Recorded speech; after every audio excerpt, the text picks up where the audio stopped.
Mais de 4 décadas desde sua morte, e Bob Marley continua sendo o mais representativo ícone do reggae.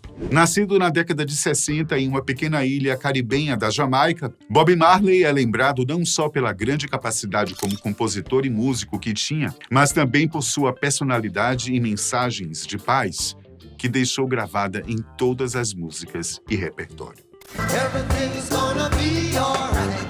No entanto, embora muitos pensem que ele teve uma vida pacífica, Bob Marley realmente teve problemas graves e conflitos com pessoas próximas. Mesmo depois de alcançar fama e sucesso, algumas dessas experiências são desconhecidas para muitos. Portanto, hoje, vamos descobrir quem foi Bob Marley, quais acontecimentos dolorosos marcaram sua vida e de onde veio e em quais condições viveu este imenso compositor e mensageiro da paz.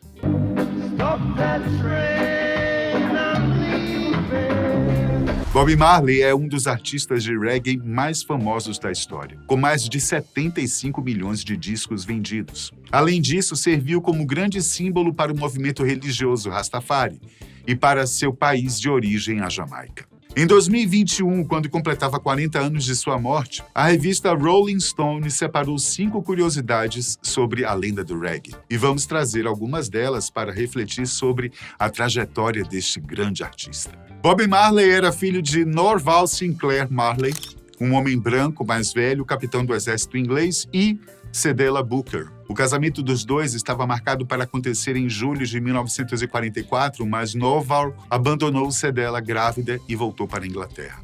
A história é de Robert Nesta Marley, ou, para os íntimos, somente Bob Marley, e começa em 6 de fevereiro de 1945, na pequena cidade do interior chamada St. Anne, onde nasceu. Bob nunca teve contato direto com o pai biológico, e alguns dizem que ele enviava uma quantia de dinheiro para sua mãe depois de alguns anos para o apoio da família.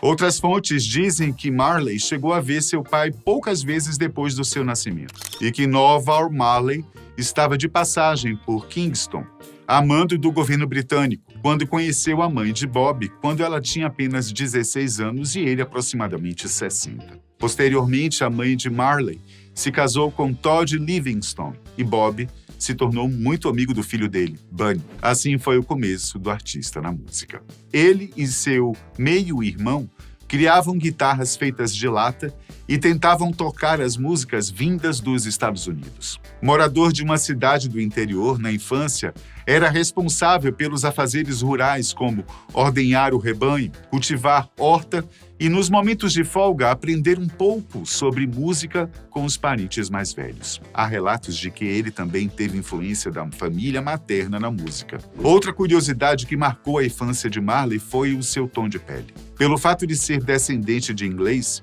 ele era chamado de Garoto Vermelho pelos moradores na província de St. Anne. A infância e juventude de Bob Marley não é muito diferente da correria de muitos jovens negros espalhados pelas periferias de nosso Brasil, com poucas oportunidades e com condições de vida complicadas. Aos 5 anos, ele se mudou com a família para Trench Town, uma comunidade composta por favelas, localizada no subúrbio da capital Kingston, na Jamaica. Bob teve 2 passagens neste subúrbio, aos 5 e aos 12, quando, junto da família, permaneceu na capital, tendo em vista a busca por estabilidade financeira de sua mãe e padrasto, e onde, mais tarde, se aprofundou na música e se transformou no astro do reggae music. As curiosidades que marcam a primeira passagem por Trench Town são o último encontro com o pai biológico e o abandono da escola, voltando assim para St. Anne, cidade onde nasceu. Até que no final dos anos 50, quase um adolescente, Bob Marley retorna para Trench Town e começa a trilhar o seu próprio caminho. Apesar de ser um lugar muito pobre, a comunidade era rica culturalmente, servindo como inspiração para muitas músicas que o músico escreveu durante sua passagem por lá. No início da década de 60, o ritmo ska, que era composto pela interpretação local, o soul americano e o R&B, se popularizava como principal ritmo jamaicano, tomando a indústria musical da ilha. O ritmo surgiu com uma forte influência nos jovens jamaicanos, um pingo de esperança e fuga para aqueles que viviam sem expectativas nas periferias de Kingston. Depois de sair da sua terra natal em busca de uma vida melhor e se mudar para Trenchtown, Marley fez da música o sentido de sua vida. Guiado pelo filho do seu padrasto, Bunny Wailer, Bob começa a fazer aulas de música enquanto ainda frequentava a escola normal, até que a música começa a aflorar no seu cotidiano, a ponto dele largar as aulas normais e se dedicar completamente à música. De acordo com um portal dedicado à sua vida e obra, a virada para a música na vida de Bob Marley acontece quando ele conhece Desmond Dekker, um soldado que trabalhava junto com ele e que havia gravado uma música. Segundo as fontes, Marley trabalhou como soldador obrigado pela mãe, que tinha medo dele virar um rude boy, uma espécie de delinquente em Trenchtown. Pouco tempo depois, aos 16, Bob grava a sua primeira música chamada Judge Not. Isso ocorre no ano de 1962. A gravação serviu como poder de barganha para juntar os nomes que futuramente formariam os The Wailers, Peter Tosh, Bunny Wailer, seu meio-irmão, e o próprio Bob Marley. Ao contrário do que pode se imaginar, tecnicamente Bob não era um exímio instrumentista, mas ele, aos poucos, foi se aprimorando. No entanto, um fato inegável é que Bob sempre esteve cercado de excelentes músicos, desde a época do The Wailers até a sua carreira solo. E o mais incrível é que, mesmo quase 50 anos após sua morte, o compositor e cantor ainda se destaca entre as estrelas mais rentáveis do planeta. Sua colocação na parada de sucessos dos falecidos comercialmente ativos se explica por uma fama genuinamente global e pela atração de seu merchandising. Qualquer produto que leva seu nome e sua imagem é vendável. E isso inclui desde vestuário, roupas, até uma marca da planta cannabis. Tudo que gira ao redor de Bob Marley é desmesurado, incluindo a sua biografia. Há cerca de 500 livros sobre a estrela. Uma curiosidade é que boa parte dessa lenda da música se baseia em fábulas e até em mal-entendidos. Só que isso não faz sentido no caso da Jamaica, onde, segundo o ditado local, não encontrarão fatos e sim versões. O jornal El País, inclusive, faz uma alusão às tantas invenções das gravadoras locais que multiplicavam as versões das melhores canções de sucesso de Marley, frequentemente a partir de uma mesma gravação, para arrecadar mais divisas. O periódico ressalta que, geralmente, o que nos é contado de Bob Marley requer correção e revisões históricas. A matéria do jornal El País ainda traz à luz que a própria existência do mito do reggae costuma ser representada como uma metáfora do colonialismo, pois o grande equívoco é dizer que seu pai biológico era um oficial britânico branco que engravidou uma garota local. Isso porque, na verdade, Norval Marley era também jamaicano de nascimento, que se tornou um engenheiro militarizado durante a Segunda Guerra Mundial. Outro mito é que diziam ainda que Cedella Booker não foi uma mãe modelo, que não teria tomado conta o suficiente do garoto. Mas ela e o filho levaram uma vida dura, com vários enfrentamentos juntos. E antes de se casar com um norte-americano, ela manteve uma relação complicada com o pai de Bunny Wailer, de quem falamos anteriormente. Na fase adulta, Bob contou com diversos apoios para sobreviver, mesmo tendo prestígio como músico. Sua viúva, Rita, lembra de dias em que precisava esconder sua nudez enquanto a única roupa que tinha secava. E falamos da vida compartilhada de alguém que tinha certa reputação como músico. Imagina só. Para termos uma ideia do desespero que Bob Marley viveu nessa época, ele chegou a imigrar aos Estados Unidos e trabalhou em fábricas da DuPont e da Chrysler. No entanto, a possibilidade de ser convocado para combater no Vietnã fez com que ele retornasse ao Caribe. O movimento Rastafari surgiu na Jamaica, nos anos 20, pelos escravos e descendentes de negros, com o objetivo de união da raça negra e de uma vida simples. Já Rastafari é a divindade máxima do movimento Rasta, sendo responsável por guiar e instruir os caminhos de cada devoto. Assumindo a religião Rastafari como modelo de vida, Bob Marley assume algumas particularidades desta filosofia e religião, como a ingestão de frutos e vegetais e de tudo que vier da natureza, em oposição à ingestão de animais mortos e da ausência do consumo de álcool. Sem contar os tão marcantes dreadlocks, que viraram a assinatura do cantor. Na música One Love, de 1965,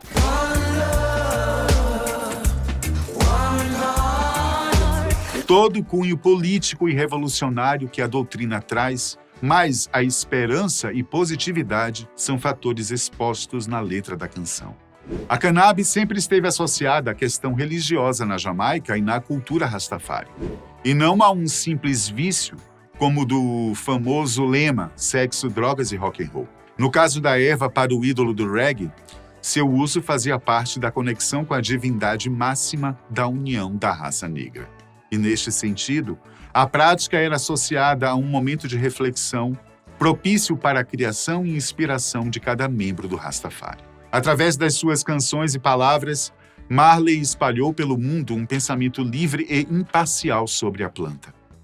Uma informação imprescindível é que a utilização sacramental da planta da cannabis é datada de milhares de anos, pois as religiões da Índia e da China incorporaram-na nas suas crenças místicas pelas suas capacidades medicinais. É por isso que há uma influência nas culturas hindus e pan-africanas, desdobrando na ligação dos Rastafaris à marihuana. O movimento do Rastafari baseia-se na ideia de que o líder etíope Haile Selassie, também conhecido como Ras Tafari, antes de subir ao trono, se dizia pertencer a uma dinastia descendente do rei bíblico Salomão e, portanto, era considerado o Messias. Então, para a cultura Rastafari, o efeito da planta consiste na expansão da consciência, além de melhorar a ligação interior e aproximar os devotos de Jah a seu Deus. O cantor ficou reconhecido principalmente por suas letras, que falavam de assuntos como o empoderamento negro e a luta contra o racismo. Porém, se engana quem pensa que a primeira profissão do astro do reggae foi a música. Como falado anteriormente, Bob chegou a trabalhar como soldador assim que saiu da escola. E quando passou uma temporada nos Estados Unidos, trabalhou em uma multinacional americana como ajudante. Mas um fato importante é que ainda criança, Marley era um menino que lia mãos. Isso mesmo. O que dizem é que Bob Marley era tão certeiro quando lia as mãos que conseguia muitas moedas com esta prática de adivinhação e previsão para as pessoas. E durante muito tempo da sua infância, ele tirou um troco lendo as mãos e, por sua perspicácia e prestígio em sua cidade natal, até depois do sucesso de suas músicas, ele ainda era procurado para trabalhar com a leitura de mãos. É por isso que alguns dizem que Marley, com essa experiência, futuramente passaria a ler o coração das pessoas, através de suas músicas e composições. Em suas apresentações, podemos colher e nos inspirar pelo seu jeito simples e sutil de passar mensagens de paz e positividade. O jornalista e colecionador americano Roger Stephens, considerado um dos melhores biógrafos de Bob Marley, explica o fenômeno com base em uma teoria espiritual. Em seu livro Tantas Coisas para Dizer, muitos dos entrevistados que conheceram o astro do reggae music retratam-no como uma figura arquetípica do mito cristão. Uma criança que nasce pobre, filho de um homem branco e de uma mulher negra, discriminado por brancos e negros, que se torna uma pessoa profundamente espiritual, um líder natural e também, por que não, um profeta. Stephens compara seus espetáculos ao vivo com as reuniões de gospel, associando o cantor como um pregador, sempre acompanhado de um coro feminino. Em 1963, quando tinha 18 anos, Marley juntou-se a Bunny Wailer e Peter Tosh para formar os Wailing Wailers, aos quais se juntaram Junior Braithwaite e as vocalistas de apoio Beverly Kelso e Cherry Smith. Após lançarem o single Simmer Down, uma canção de ska que retratava as gangues de rua de Kingston, pouco tempo depois mudaram seu nome para The Wailers e alguns anos mais tarde tornaram-se Bob Marley and The Wailers. Com este projeto, Bob foi para a Inglaterra em 1972 e assinou contrato com a pequena editora Island Records, propriedade de um amante da música jamaicana, que vivia em Londres, chamado Chris Blackwell. O empresário afirma que lhe deu 4.000 libras para gravar um disco.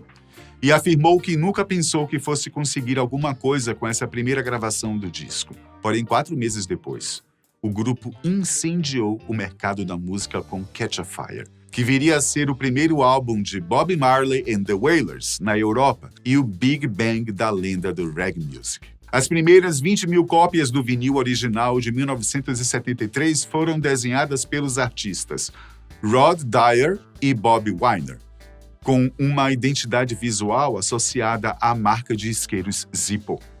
A capa do vinil era formada pela parte superior do isqueiro, que ao abrir-se, liberava espaço para o disco ser retirado da capa. Mas a tecnologia da época não permitia a sua produção em grande escala, e a proposta de design aumentaria significativamente o preço do disco. Dessa forma, a capa oficial das outras cópias acabou se tornando um retrato de Bob Marley. Em 76, Marley sobreviveu incrivelmente a uma brutal tentativa de assassinato contra ele e a sua banda. Em 3 de dezembro de 1976, pretensos assassinos invadiram a casa de Bob Marley e tentaram tirar a vida do cantor, sua esposa. Presumivelmente em consequência da sua posição política pacifista, numa Jamaica conturbada. Uma das 86 balas disparadas atingiu-o de raspão no peito e cravou no seu braço. O atentado aconteceu 2 dias antes do Smile Jamaica, um show gratuito organizado pelo primeiro-ministro jamaicano Michael Manley. E durante o ataque, Marley estava acompanhado de sua esposa Rita e do empresário Don Taylor. A apresentação teria o intuito de aliviar a tensão entre 2 grupos políticos rivais, e por isso suspeita-se que o ataque teve motivações políticas, já que muitos sentiram que o músico poderia estar fazendo um ato em apoio ao primeiro-ministro jamaicano. 2 dias após o tiroteio, com as feridas abertas, Bob apareceu com a sua banda no festival, onde tentou novamente apelar à paz. O concerto entrou para a história e obrigou a exilar-se, primeiro em Nassau, nas Bahamas, e depois em Londres, onde permaneceu durante 1 ano e meio. Foi suficiente para mudar a sua carreira e a sua vida, porque foi lá que o mito da música compôs e gravou 2 álbuns essenciais na sua enorme obra. Êxodos, de 1977, que conta a história do seu exílio, e Kaya, de 78, escrito sobre o amor e a cultura do Rastafari e sua relação com a marihuana. Kaya tornou-se o álbum de canções originais de Marley com maior sucesso no Reino Unido, alcançando o número 4. Alguns críticos, inclusive, sugeriram na época que Marley tinha, de alguma forma, trocado as suas convicções políticas, supostamente firmes, pela produção de um álbum emocionalmente mais suave, para se tornar mais popular. Além de suas músicas, Bob Marley deixou herdeiros que mantêm a obra do jamaicano viva. Nos shows, Ziggy, Stephen, Kai Manning, Damian e Julian Marley costumam cantar vários sucessos de seu pai. Era 77 e o artista jamaicano jogava futebol em Londres. Naquela partida, ele machucou o dedão do pé direito e a unha do pé caiu, aparentemente como consequência do ferimento não tratado. No entanto, 3 anos depois, Marley descobriu que, na verdade, ele tinha desenvolvido uma espécie de câncer de pele, identificado com um melanoma maligno sob a unha. Como recomendação médica, Bob teria que amputar o dedo. Mas devido à sua crença Rastafari, ele se recusou a fazer a cirurgia e, como consequência, a doença acabou se espalhando para outras partes do seu corpo, como o cérebro, o pulmão e o estômago. Aos 36 anos, no dia 11 de maio de 1981, Bob Marley faleceu na cidade de Miami, no estado da Flórida, Estados Unidos. Ele foi enterrado em sua cidade natal, na Jamaica, e há quem diga que seu corpo foi colocado num mausoléu ao lado de uma guitarra Gibson Les Paul e uma Bíblia. Porém, a localização exata da sua sepultura ainda é um segredo.